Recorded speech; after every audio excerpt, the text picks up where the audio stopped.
Starlings, it is the Starlight Priestess here, and I am going to be talking to you today about script shifting. I don't know if any of you have heard of this before. I don't know if it's something that I've kind of coined, maybe.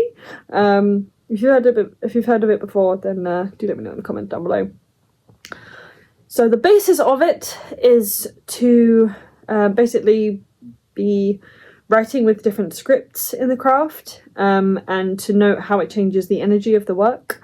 That is the basics of it, is like literally shifting scripts and seeing how it changes the energetic frequency of your spell. I'm starting to lose my voice now. I've done a lot of filming today. So yeah, next point is to use it in the working with other languages or made up scripts, and that's another way to use it. So like the physical written part of it. So if you was to example use like angel script or dragon script or I don't know, Japanese, Chinese, any I suppose image based script, so hieroglyphics would also work, anything like that, or anything that's different to the language and script that you normally use, and to see how that changes things. My third point is how my degree and qualifications and time deeply studying my own language made me want to learn others. So for those of you that don't know, I do have a certification in teaching English as a foreign language. I have a degree in creative writing, and I've through that studied English at great depth for years. The first year of my degree also included the study of English literature, so going through and seeing the themes and how like writing and words could be used, using certain psychological techniques and things like that within writing to be able to invoke certain reactions and things like that, and a little bit about the publishing industry that I do not remember anywhere near enough of, especially considering the fact that I've now written and self-published books. I should definitely remember more of that, but I digress. Having that knowledge of my own language did make me want to study others, because a lot of culture can be found in language, especially when it comes to the English language. We've got a lot of different languages that we've kind of stolen from, I suppose. So a lot of our more scientific terms, for example, they're Latin. A lot of our like ancient like Saxon terms and like Danish terms, things like that, we use a lot of words from German, from French, like any of the Romance languages. We use a lot of phrases and terminology and things like that that's just commonly used within the English language communication system.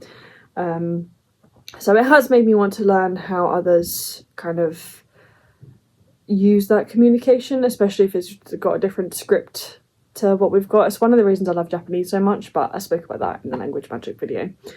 So go and check that out if you are interested to hear more about that.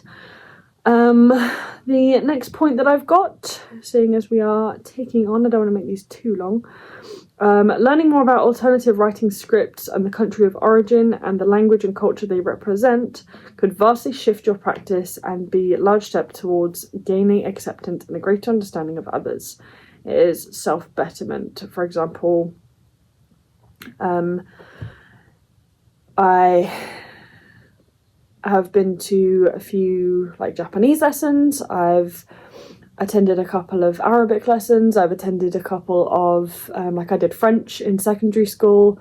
I tried to teach myself some Spanish. I started trying to learn the basics of Hawaiian and Cornish because they're dying languages, and I try and like someone should know them kind of thing. Being able to use all of those systems, all of those different writing methods, being able to use the different communication methods and all of that can be used within your craft. I suppose this is kind of like an extension of the Language Magic video. So ways that you could use that different technique within your craft: writing the exact same spell in different scripts or different languages will vastly change the energy of the spell, especially if you are using different language too. They could give vastly different outcomes, so be prepared for that. And my last point on that is, when using alternative scripts or languages, ensure you are using the correct symbols, words, and letters to align with your intent. Be careful and make sure you are actually saying and doing what you think you are.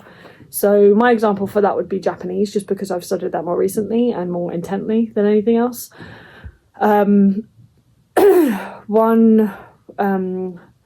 example would be if you were to use kanji as the Chinese characters. There is a Chinese reading, there is a Japanese reading, and there are often multiple readings based on context. So you would have to use the right reading and the right flow and form for the exact context that you need it for, to make sure that your intent is actually going to work. Even things that are similar sounding that have completely different kanji, so especially if you're using Google Translate or something to come up with like specific words that you want to translate. If you were to say hoshi, it would be I want. If you were to say hoshi, it's star. So they are very, very different words based on like literally a single letter difference. So you need to make sure you're actually doing and saying what you think you are. So be very, very careful about that. On to my questions. If you don't mind answering them in the comments down below, I'm very, very curious to hear what you have to say. Do you know or use any scripts or languages other than English? If you do, what are they? What is a script or language you'd love to learn or incorporate into your practice? So for me, it would be getting better at my Japanese.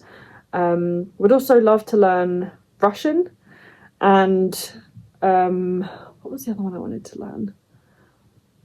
I feel like Arabic would be interesting, but it's incredibly difficult. So I think with difficulty, I'm going to stick with the Japanese. Yeah, I would like to learn Russian. That would be really cool.